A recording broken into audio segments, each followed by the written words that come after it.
Et on se retrouve dans l'auditorium pour cet après-midi, une après-midi dense. Et pour commencer, François Baroin, le président de l'AMF, accueille Jean-Marc Ayrault, monsieur le Premier ministre, président aujourd'hui de la Fondation pour la mémoire de l'esclavage.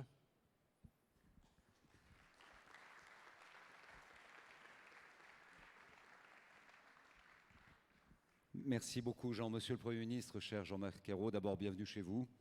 Ce congrès des maires, vous le connaissez des deux côtés, comme ancien maire de Nantes et comme ancien haut représentant de l'État en votre qualité de Premier ministre à l'époque pour animer tous les débats. Mais nous vous recevons ici avec beaucoup de fierté, beaucoup d'honneur et merci d'avoir accepté cette invitation en votre qualité de président de la Fondation pour la mémoire de l'esclavage qui, à travers votre inspiration et l'action déterminée que vous menez, permet de mettre en œuvre une politique sur l'ensemble de notre territoire, métropolitain et ultramarin naturellement, au titre de l'importance de la transmission d'une compréhension et d'une connaissance pour que chaque génération puisse se féconder utilement autour des valeurs d'humanisme qui nous rassemblent. C'est dans cet esprit que l'AMF a signé avec vous il y a peu, et j'ai eu cet honneur d'être à vos côtés, une convention de partenariat, de pédagogie pour le plus grand nombre et de déclinaison de l'action de la Fondation. Et c'est dans le même esprit qu'à présent, nous vous cédons bien volontiers la parole pour le Congrès des maires de France. Voilà, et avant de vous entendre, monsieur le Premier ministre, eh bien, la mémoire de l'esclavage en images.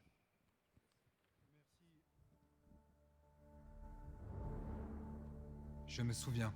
Je me souviens de la traversée de l'océan. Des îles. Des plantations. Je me souviens du travail dans les champs. De l'exploitation. Je me souviens aussi des résistances. Le courage. Les révolutions. Ces combats qui firent l'abolition. Je suis fait de tout cela. C'est inscrit en moi. En moi. En nous. Dans nos villes. Dans nos valeurs. Dans notre culture. Dans notre diversité. Cette histoire, c'est la France. C'est notre histoire.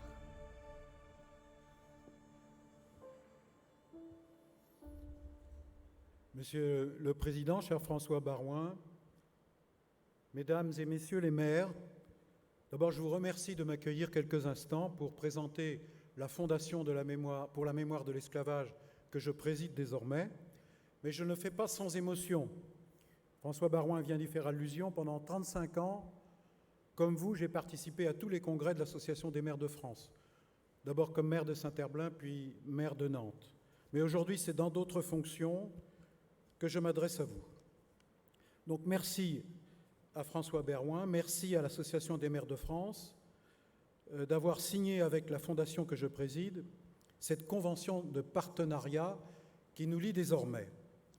En signant cette convention, je me souviens, cher François Baroin, que vous aviez évoqué Jacques Chirac, qui était alors président de la République, lors de la première journée nationale de la mémoire de l'esclavage. C'était le 10 mai 2006. Et vous étiez à l'époque son ministre de l'Outre-mer. Et si vous permettez, je vais reprendre ces mots qu'il avait prononcés ce jour-là. Regardez tout notre passé en face. C'est une des clés de notre cohésion nationale. Nous devons regarder ce passé sans concession, mais aussi sans rougir, car la République est née avec le combat contre l'esclavage. 1794, 1848, la République, c'est l'abolition. Nous sommes les héritiers de ces républicains. Le combat de la République pour l'égalité, l'unité, la fraternité, la liberté, c'est un combat plus que jamais actuel, à l'intérieur comme à l'extérieur de notre frontière. 15 ans plus tard, il n'y a pas un mot à changer à ce discours. Il reste très actuel, alors que partout nous voyons progresser les discours de haine et de division. Face à ces idéologies mortifères, les valeurs de la République sont notre bouclier et nous avons plus que jamais besoin de moments d'unité républicaine pour les célébrer. C'est le sens des commémorations de la mémoire de l'esclavage qui sont désormais inscrites dans notre calendrier républicain. Tous les ans, au mois de mai, le 10 mai pour la Journée nationale des mémoires de la traite, de l'esclavage et de leurs abolitions, le 23 mai pour la Journée nationale en mémoire des victimes de l'esclavage, nous nous souvenons de ce passé. Et ce passé, il nous raconte. Il est très présent dans les Outre-mer, il est présent en Guadeloupe, en Guyane, en Martinique, à Mayotte, à La Réunion, à Saint-Martin, à Saint-Barthélemy, qui tous les ans fêtent l'abolition et qui mettent en valeur leur patrimoine lié à cette histoire. Et il a également marqué tous nos ports.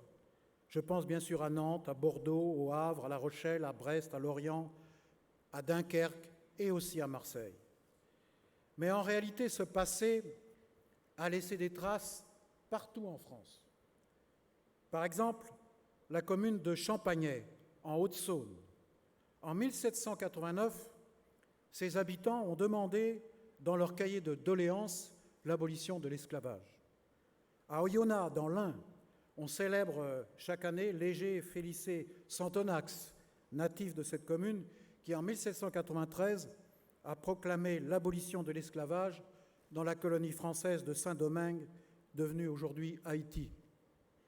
À Belle-Île-en-Mer, on peut voir le fort où est mort Jean-Baptiste Bailey, le premier député noir français qui avait été esclave et qui a voté en 1794 l'abolition sous la Révolution française.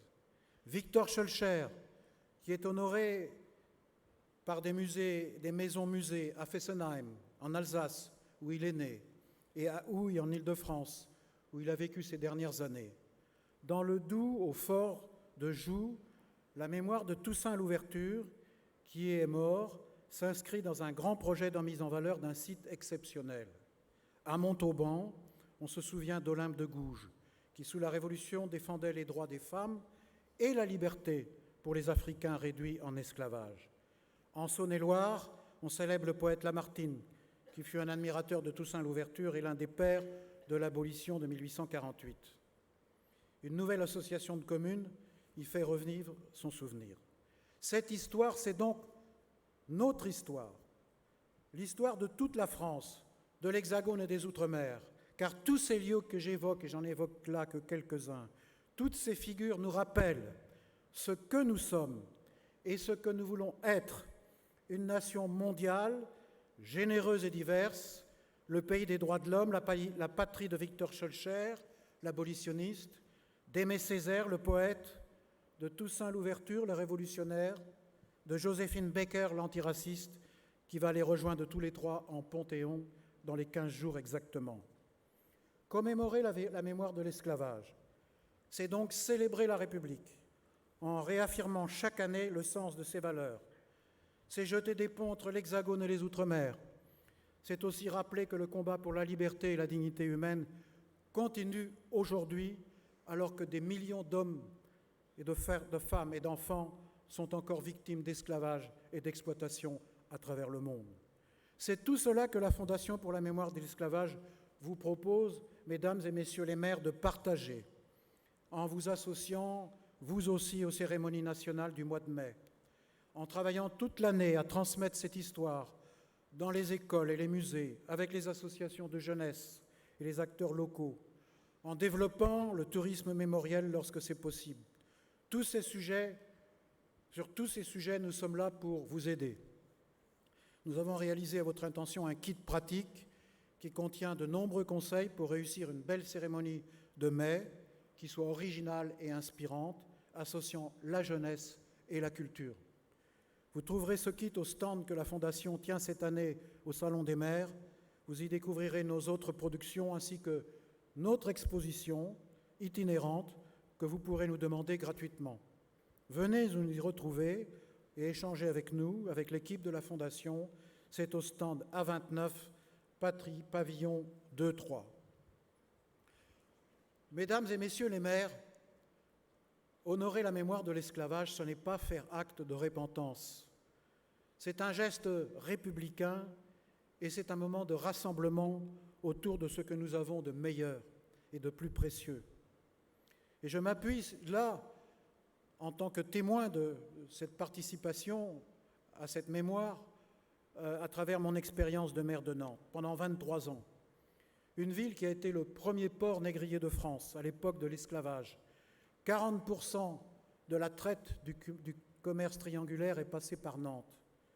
Et lorsque j'ai été élu en 1989, la première fois, j'ai voulu mettre un terme au silence qui entourait cette période, car mes prédécesseurs avaient cru que c'est en occultant ce passé que Nantes pourrait finalement s'en libérer. Mais ce silence crée un malaise. Et c'est en décidant de le briser que nous avons pu nous retrouver ensemble. Ce travail ne nous a pas affaiblis. Au contraire, il nous a renforcés. Il nous a ouverts au monde, il nous a ouverts aux autres. Et aujourd'hui, c'est la fierté des Nantaises et des Nantais. Et c'est vrai partout en France, dans toutes les autres communes qui font déjà ce travail. Chaque année, ce moment mémoriel et tout ce qui l'accompagne nous donne l'occasion de célébrer les valeurs auxquelles nous sommes tous et toutes profondément attachés, la liberté, l'égalité et la fraternité. Et je sais, mesdames et messieurs les maires, que vous êtes déjà nombreux et nombreuses à faire ce travail dans vos communes et que vous le serez davantage dans les années qui viennent. En tout cas, merci à l'Association des maires de France de me permettre de partager cette conviction avec vous. Je vous souhaite, mesdames et messieurs les maires, un bon congrès. Vous êtes tellement appréciés par les Français, toujours en première ligne, quelle que soit la taille de la commune. Et cette pandémie qui n'a pourtant pas disparu, et la crise parfois qui l'accompagne, vous avez démontré combien vous étiez au service des Françaises et des Français. Et pour ça, vous méritez l'hommage de la nation tout entière. Je vous souhaite un bon congrès. Merci Jean-Marc Ayrault, merci Monsieur le Président de la Fondation pour la mémoire de l'esclavage. Et maintenant, Paris 2024, et